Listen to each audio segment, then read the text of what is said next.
오늘은 또 여인영 전 방첩사령관에 대한 두 번째 증인 신문이 있었는데 오늘은 조금 선뜻 이해하기 힘든 얘기를 했습니다. 뭐 김어준 씨를 김호중 씨인 줄 알았다 뭐 이런 얘기도 했었죠. 그 영상 보고 오늘 바로 한번 짚어보겠습니다.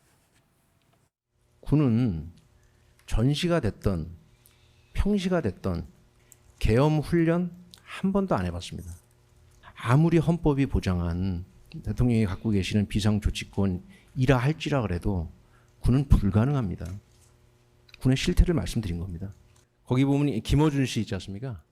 그 김어준 씨를 12월 4일 오후까지도 우리 방첩사 직원들은 방첩사 요원들은 김호중이라고 알고 있었더라고요. 그 명단도 사실은 그 정도로 엉성하게 돌아다니는 얘기입니다. 방첩사 군인들은 김호중 씨로 알고 있었다고 했는데 오늘은 이런 얘기했습니다. 군인은 기본적으로 체포, 검거 이런 말을 입에 배어 있다고 얘기를 했는데 군인이라고 표현을 했는데 우리 군인은 지금 70년 넘게 휴전 중인데 체포하고 검거가 입에 밴 말이다. 방첩사에서는 혹시 뭐 그럴 수도 모르겠지만 군인이라고 그랬거든요. 이게 경찰이 주로 체포, 검거, 뭐 검찰 수사관이 그렇게 하는 거 아니에요? 근데 저는 이게 본인이 사실 그 형사 재판을 받고 있기 때문에 본인에게 불리한 진술을 하지 않기 위해서 말을 자꾸 만들다 보니까 우리가 그렇죠. 상식적으로 납득할 수 없는 주어와 수어가 생기는 것 같아요.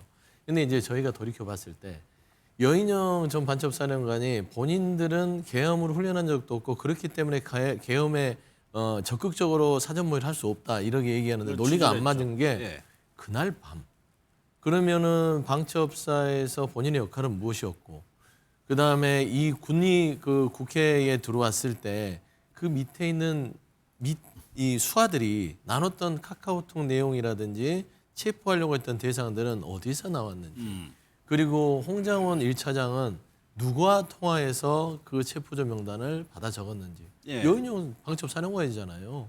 그걸 지금 부인하고 싶은 거잖아요. 그렇죠. 그 부인하고 싶은 건데 또 지난 증언에서는 그 모두 다 생각할 만한 사람에게 내가 그걸 지시를 받았지 내가 내 스스로 한 건 아니다 라고 또 얘기하잖아요. 그걸 분명해달라고 하잖아요.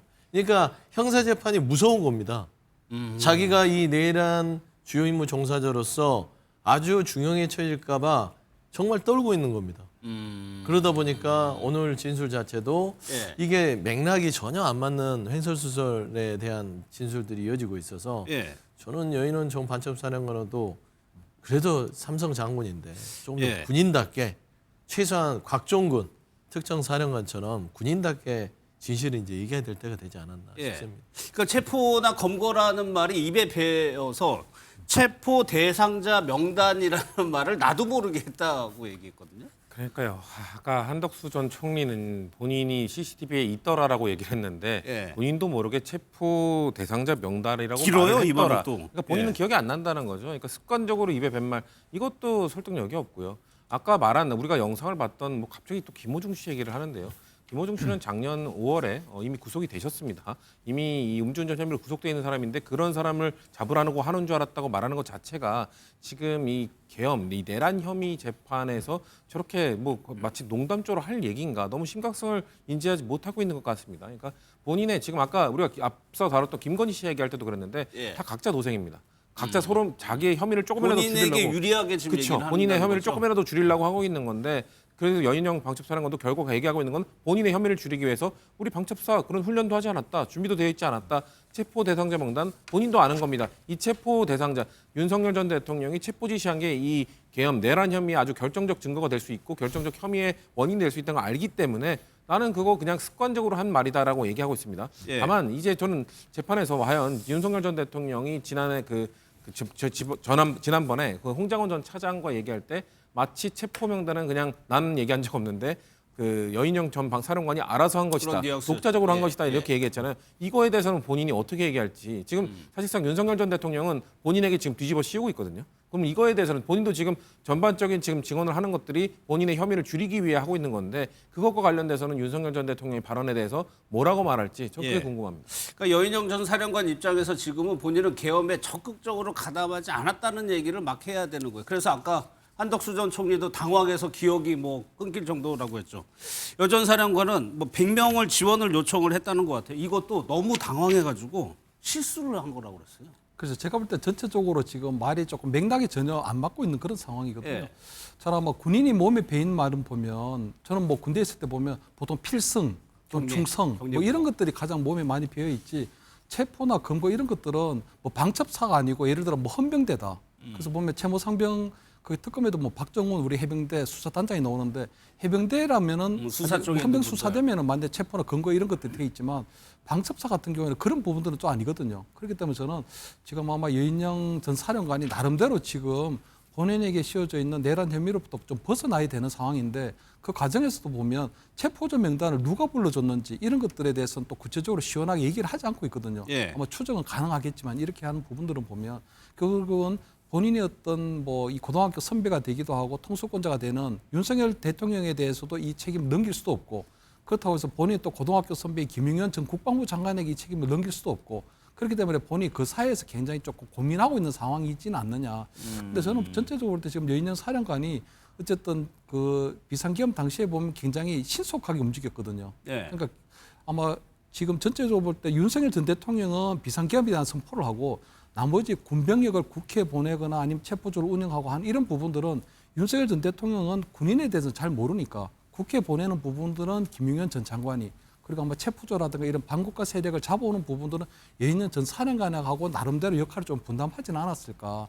근데 그 명단이나 이런 부분들은 아마 윤석열 전 대통령이나 김용현 전 장관이 나름대로 아마 그런 것들을 협의한 부분들이 있기 때문에 저는 아마 여인영 전 사령관 같은 경우에는 굉장히 핵심적인 역할을 한 거는 맞는 부분이 있거든요. 예. 근데 본인이 어쨌든 본인의 어떤 제도 조금 면탈해야 되겠고 그래도 윤석열 전 대통령이나 김용현 전 장관에게도 이 책임을 넘길 수도 없고 그런 과정에서 나오는 그런 맥락 없는 그런 두서없는 말들이 예. 아닐까 좀 이렇게 보입니다. 지금 군 관계자 중에 김용현 전 장관을 제외하고 지금 혐의가 가장 중한 인물인가요? 여인영 그렇다고 봐야겠죠. 김용현 장관하고 그다음에 말하자면 여인영 방첩사령관은 5월, 6월에도 윤석열 전 대통령과 예.